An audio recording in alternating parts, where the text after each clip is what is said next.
Good morning मित्रों, कैसे आप सब लोग।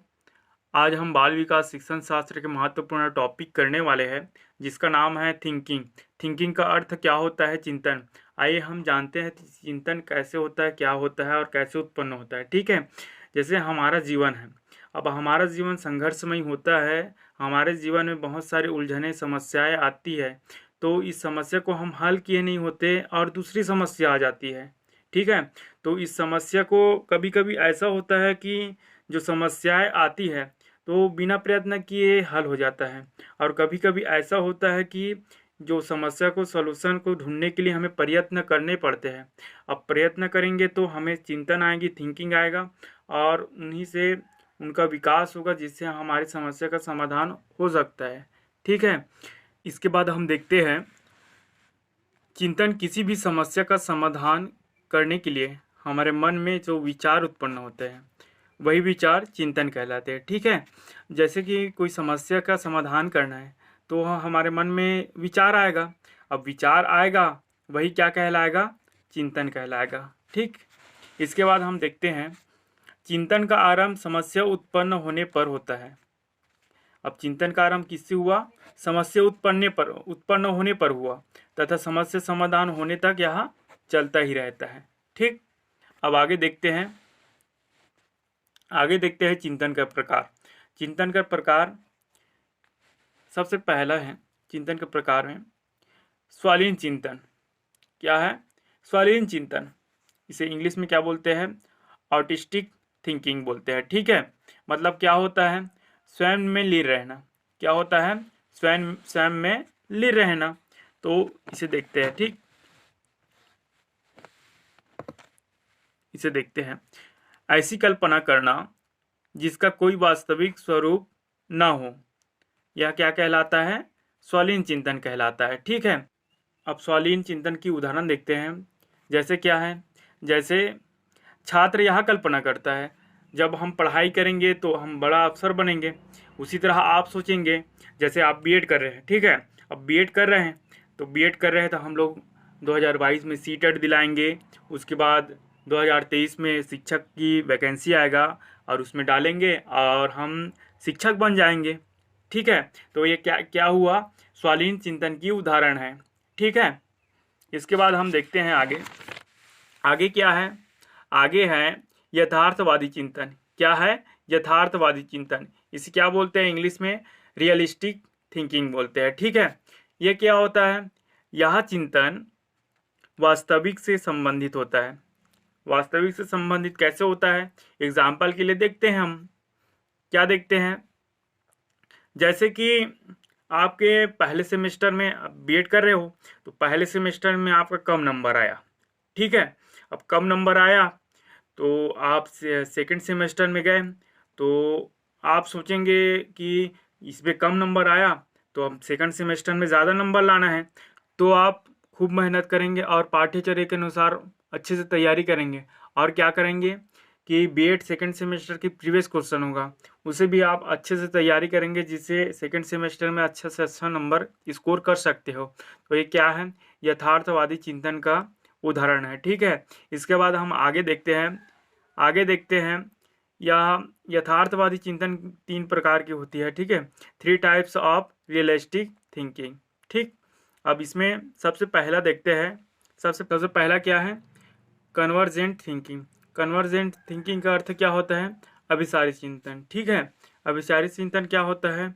इसमें समस्या एक ही बिंदु पर केंद्रित होती है और समस्या एक ही समाधान होता है। ठीक है, इसका अर्थ क्या होता है? उदाहरण से समझते हैं। ठीक है, जैसे कि हमें ईश्वर की प्राप्ति करना है। ईश्वर की प्राप्ति करने के लिए बहुत सारे साधन होती है, परंतु क्या मनुष्य के अंदर विचार आता है कि ईश्वर की प्राप्ति करने के लिए सर्वश्रेष्ठ साधन क्या है? भक्ति ही है, जिससे हम ईश्वर की प्राप्ति कर सकते हैं। ठीक है, इससे हम समझ सकते हैं कि जितने भी बहुत सारी समस्या होती है उनकी एक ही सलूशन होता है, एक ही समाधान होता है। उसे क्या कहेंगे? अभिसारी चिंतन बोलते हैं। ठीक है, इसके बाद हम देखते हैं इसके बाद क्या है? इसके द्वारा खोजा हुआ समाधान बंद अंत यह क्या कहलाता है, क्लोज इंडेड वाला कहलाता है। वही मतलब हुआ। अब जितने भी समस्याएं होगी उनकी एक ही आंसर होगा, एक ही समाधान होगा, उसे क्या कहेंगे, कन्वर्जेंट थिंकिंग बोलेंगे। क्या बोलेंगे, कन्वर्जेंट थिंकिंग बोलेंगे। ठीक है, इसके बाद हम आगे देखते हैं, आगे क्या है, डाइवर्जेंट थिंकिंग। क्या है, डाइवर्जेंट थिंकिंग। डाइवर्जेंट थिंकिंग का अर्थ क्या होता है, अभिसारी चिंतन। अभिसारी चिंतन क्या होता है, आइए देखते हैं। अभिसारी चिंतन क्या होती है, इसमें समस्या एक ही बिंदु पर केंद्रित नहीं होती। इसमें समस्या को कल्पना शक्ति एवं सृजनात्मकता का प्रयोग करके कई प्रकार से हल किया जा सकता है। इसका अर्थ क्या है, अब किसी भी समस्या को इमेजिनेशन करके, उनकी क्रिएटिविटी करके उनको हल किया जा सकता है।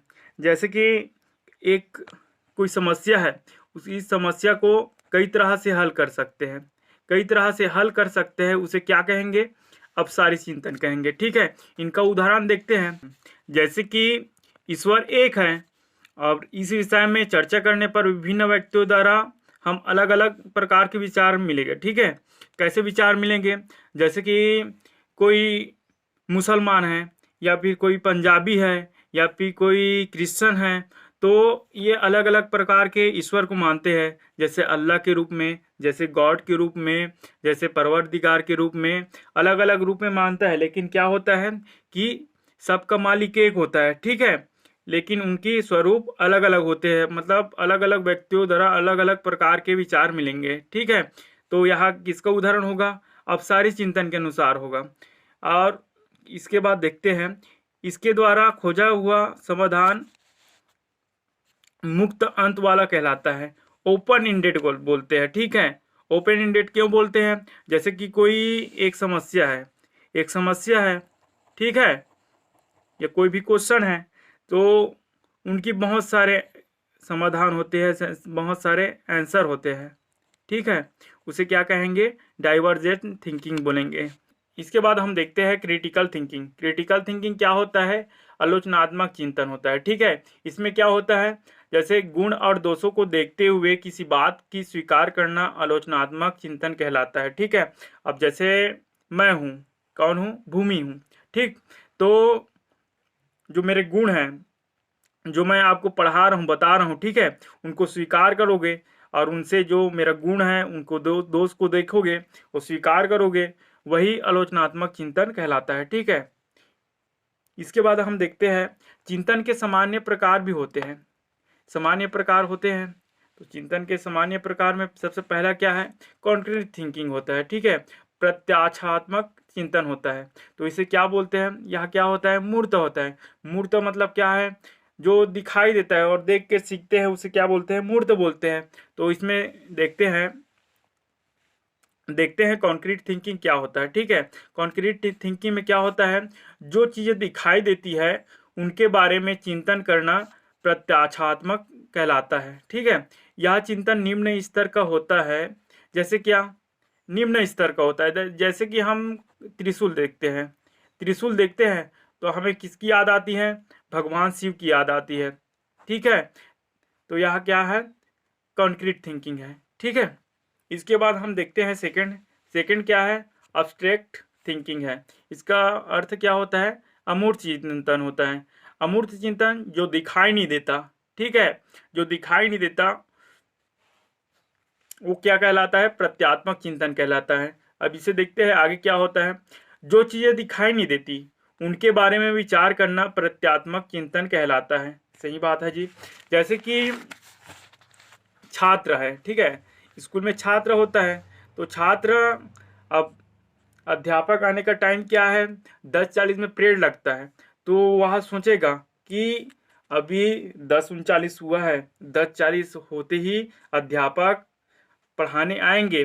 तो यह विचार कैसा है, जैसे वो अध्यापक के बारे में वो गहन अध्ययन कर रहा है, मतलब अमूर्त चिंतन कर रहा है। ठीक है, तो यह क्या कहलाएगा, ये क्या कहलाएगा, अब्स्ट्रैक्ट चिंतन कहलाएगा। ठीक है, आइए इसके बाद देखते हैं इमेजिनरी थिंकिंग। इमेजिनरी थिंकिंग क्या होता है, काल्पनिक चिंतन। अब काल्पनिक चिंतन में क्या होता है, जैसे कि किसी चीज या वस्तु के बारे में तर्क करना, विचार करना तार्किक चिंतन के अंतर्गत आता है। ठीक है, यह चिंतन का सर्वोत्तम स्तर होता है। सही बात है भाई। आइए इसको उदाहरण देखते हैं। जैसे एक मूर्तिकार होता है, सीआरडी होता है। ठीक है, मूर्तिकार कैसा करता है, जैसे कोई महापुरुष का मूर्ति बनाना होता है या फिर किसी भगवान का मूर्ति बनाना होता है, तो वह अपने मन में इमेजिन करता है, उसके बाद ही उनका मूर्ति बनाता है। ठीक है, और सीआरडी कैसे करते हैं, जैसे कोई घटना है तो उनका इमेजिन करके उस घटना के बारे में सोचता है, इमेजिन करता है, उसके बाद उसको उस घटना की अंत तक पहुंचता है, उसके बाद ही उनको सॉल्व करता है। ठीक,